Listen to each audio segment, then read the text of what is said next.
Hello student, last time we discussed about the General Assembly. Today's topic is Security Council. So start today's topic Security Council. Security Council का मतलब है सुरक्षा परिषद जो UNO का सबसे मोस्ट इम्पॉर्टेंट जो पार्ट है वो इसे माना जाता है। It is an important organ of UNO यानी कि जो संयुक्त सुरक्षा परिषद है वो संयुक्त राष्ट्र संघ का एक महत्वपूर्ण अंग के रूप में माना जाता है। It has the responsibility to maintain international peace and security.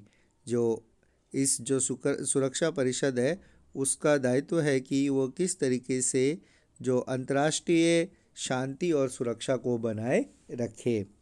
On security council their lines of final responsibility of UN success and failure यानी कि जो सुरक्षा परिषद है वो संयुक्त राष्ट्र संघ की सफलता और असफलता का अंतिम उत्तरदायित्व माना जाता है।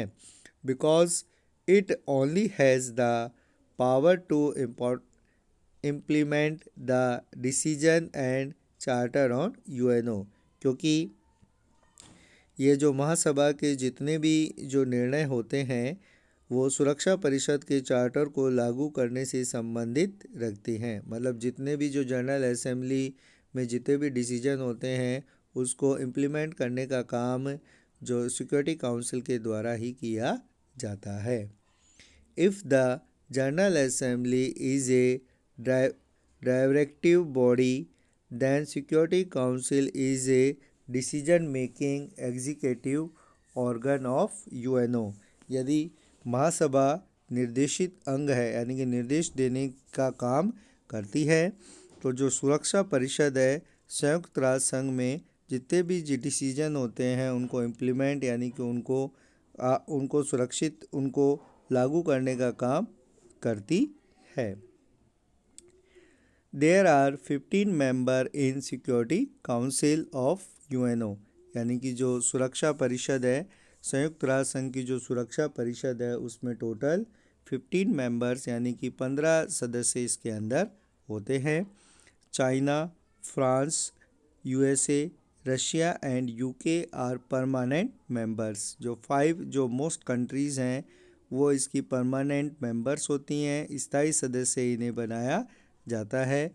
उनमें China, France, USA, Russia and United kingdom, ये 5 जो कंट्री है वो परमानेंट मेंबर होती हैं। And 10 temporary member are elected by general assembly of 2 years. और 10 जो होते हैं वो टेम्परेरी मेंबर्स यानी कि अस्थायी सदस्य होते हैं जिनका चुनाव जनरल असेंबली के द्वारा 2 वर्ष के लिए किया जाता है। तो जो टोटल सिक्योरिटी काउंसिल है उसमें टोटल मेंबर्स जो होते हैं 15 होते हैं, जिसमें से 5 मेंबर परमानेंट होते हैं और 10 मेंबर टेम्परेरी होते हैं। जो 10 मेंबर टेम्परेरी होते हैं उनका इलेक्शन 2 ईयर्स के लिए जनरल असेंबली के द्वारा किया जाता है।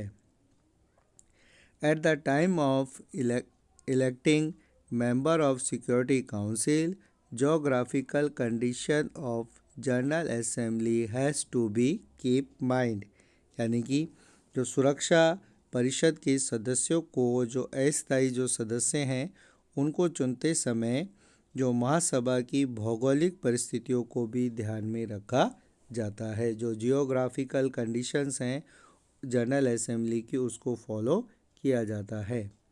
Security council of UN is the highest guardian of world peace and security यानी कि सुरक्षा परिषद जो है वो वर्ल्ड की सबसे बड़े संरक्षक के जो शांति का जो संरक्षक है उसके रूप में कार्य करती है। Security council is bound with the principle and aim of UN this it can not work according to his wish. जो सुरक्षा परिषद है वो सुरक्षा परिषद जो प्रिंसिपल और एम है यूएन के यानी कि जो संयुक्त राष्ट्र के जो सिद्धांत और जो उसके लक्ष्य हैं उनके आधार पर ही काम करती है वो अपनी इच्छा से कोई काम नहीं कर सकती है, तो वो एक तरीके से बाउंडेड होती है। The next organ of the UNO is international court. In the article 92 of charter, जैसा कि हमने देखा तो जो यूएनओ है, यूएनओ के चार्टर में टोटल 111 आर्टिकल्स हैं। उनमें से जो 92 आर्टिकल नंबर 92 में it is said to international court is a maintain organ of UNO and headquarter is the Hague, यानी कि उसमें जो आर्टिकल नंबर 92 है उसके अकॉर्डिंग जो यूएनओ यानी कि जो संयुक्त राष्ट्र संघ है उसका जो एक अंग होगा जिसे हम अंतर्राष्ट्रीय न्यायालय के रूप में देखेंगे, और उसका जो हेड क्वार्टर है उसका मुख्यालय हेग नाम के शहर में स्थापित किया जाएगा। तो जो अंतर्राष्ट्रीय न्यायालय है उसका मुख्यालय हेग शहर में बनाया गया है। It provide full freedom to the member of the nation to file their dispute in other courts, यानी कि इसके अंदर यह जो संयुक्त राष्ट्र के सदस्यों को पूरी स्वतंत्रता प्रदान करता है कि वह अपने झगड़े को निपटाने न्यायालय के अतिरिक्त दूसरी अदालत में भी कर सकते हैं। मतलब इंटरनेशनल कोर्ट में जितने भी जो डिस्प्यूट हैं, जो मेंबर हैं यूएनओ के, उनके जितने भी डिस्प्यूट हैं उनको इंटरनेशनल कोर्ट में सॉल्व किया जा सकता है। The member of UN are bound to follow it decision on the subject in which they are included, यानी कि जितने भी जो संयुक्त राष्ट्र संघ के जो मेंबर हैं उसमें जो इंटरनेशनल कोर्ट के द्वारा जो डिसीजन दिए जाते हैं वह उनको मानने के लिए बाध्य होते हैं। Generally all the member of UN are also the member of court. सामान्यतः हम देखते हैं कि जो संयुक्त राष्ट्र संघ के सभी जो सदस्य होते हैं वो इस इंटरनेशनल कोर्ट के भी मेंबर होते हैं।